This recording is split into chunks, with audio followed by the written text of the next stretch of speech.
Hello friends, कैसे हैं आप सभी। आज बात कर लेते हैं बैड बैंक के ऊपर। आजकल ये टर्म बड़ा प्रचलन में है। आखिर ये बैड बैंक क्या है। बैड माने तो निगेटिव में लिया जाता है, लेकिन ये बैंक बन गया है, तो आखिर ये क्या है इसके बारे में ज़रा बात कर लेते हैं। अभी पिछले दिनों जब बजट पेश हुआ 2021-22 का, हमारी वित्त मंत्री डॉक्टर निर्मला सीतारमण जी ने ये बजट पेश किया। उस बजट में उन्होंने बैड बैंक की संकल्पना प्रस्तुत की। इस बजट में उन्होंने 30,600 करोड़ रुपए भी अवमुक्त किए बैड बैंक के नाम पर। तो आखिर ये बैड बैंक है क्या और बैड बैंक को लाने की ज़रूरत क्या पड़ी, इसके बारे में ज़रा हम बात कर लेते हैं। एक्चुअल में बैड बैंक लाने की ज़रूरत इस वजह से पड़ी क्योंकि बैंकों में जब कोई भी कंपनी लोन लेने जाती है तो वहाँ से उन्हें 500 करोड़, 1000 करोड़, 1200 करोड़, 600 करोड़, इस तरीके से बहुत सारी ह्यूज अमाउंट मिलती है उन्हें लोन के रूप में।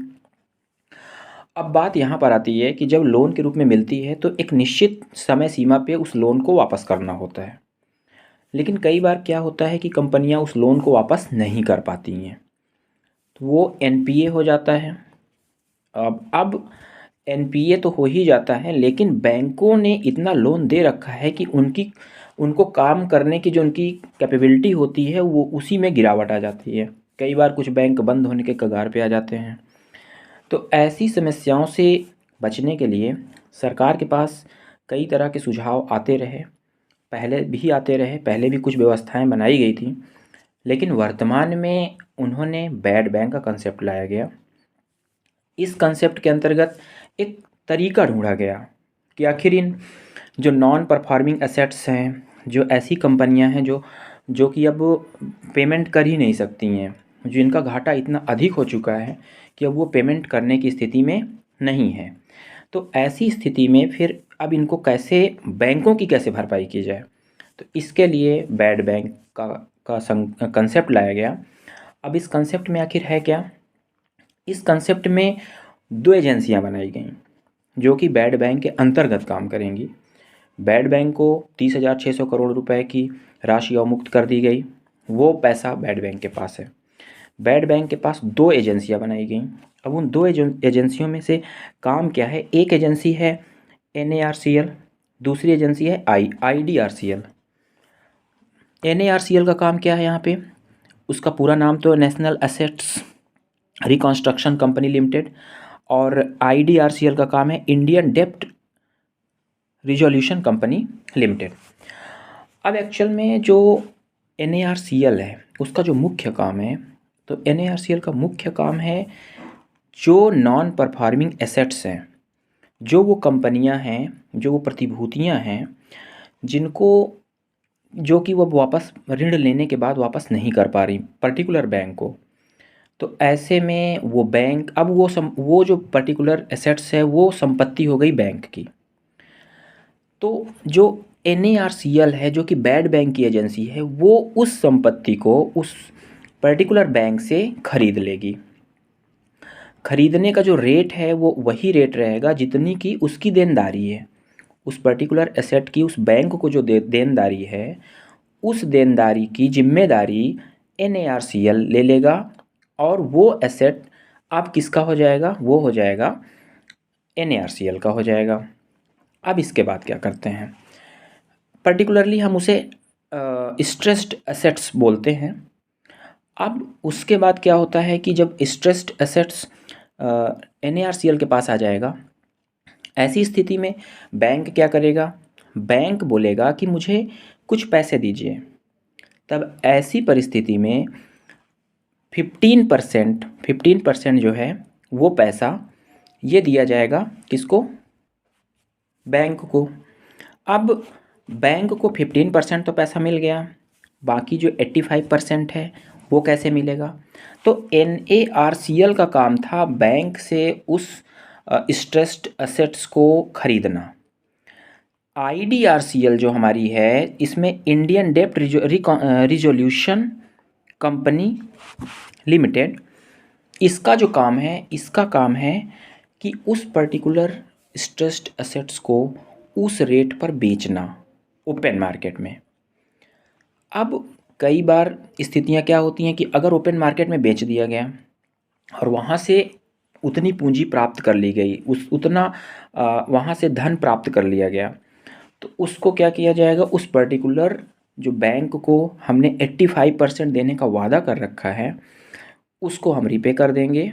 और इस तरीके से उस बैंक के दिवालिया होने या उसकी जो रोज़ के काम काज करने की जो परिस्थितियां हैं, जहां समस्याएं आ रही हैं, वो समस्या उसकी सॉल्व हो जाएगी।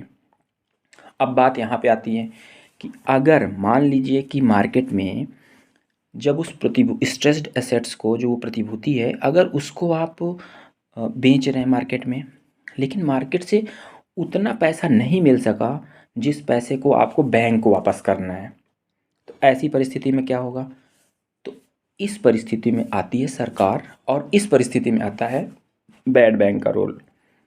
बैड बैंक करता क्या है, बैड बैंक को 30,600 करोड़ रुपए सरकार ने दे रखे हैं ऑलरेडी।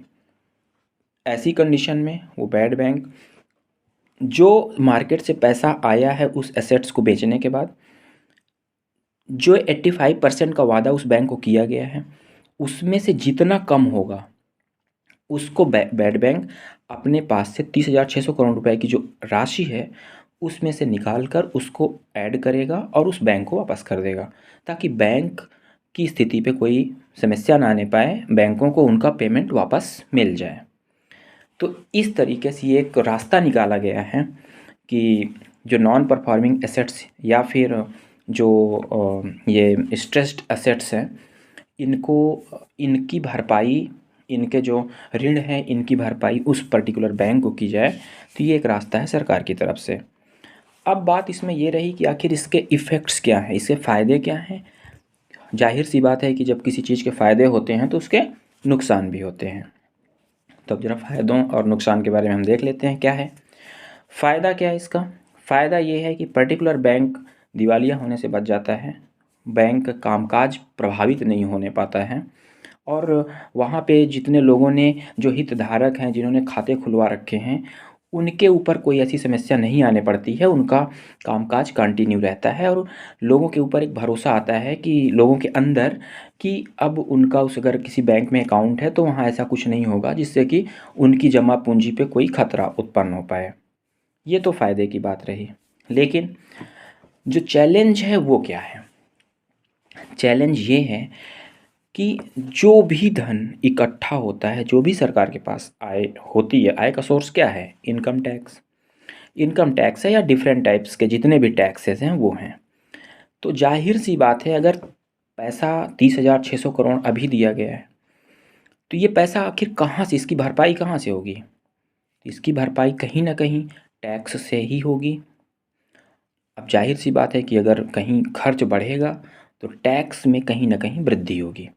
तो ये एक चैलेंज है कि किस तरीके से आम जनमानस के ऊपर दबाव भी ना पड़े और इन समस्याओं का समाधान भी निकल जाए। तो ये सरकार के ऊपर एक चैलेंज है। तो कुल मिलाकर ये बैड बैंक अब प्रगति में है, कार्यशील हो चुका है, लेकिन जिम्मेदारियां अधिक हैं। किस तरीके से इस राशि का वितरण किया जाए, किस तरीके से इन राशियों को गलत बैंकों और गलत एसेट्स के हाथों में न पड़ने दिया जाए, ये चैलेंजेस बने रहेंगे। धन्यवाद। तो ये पूरा कंसेप्ट है इसका। धन्यवाद।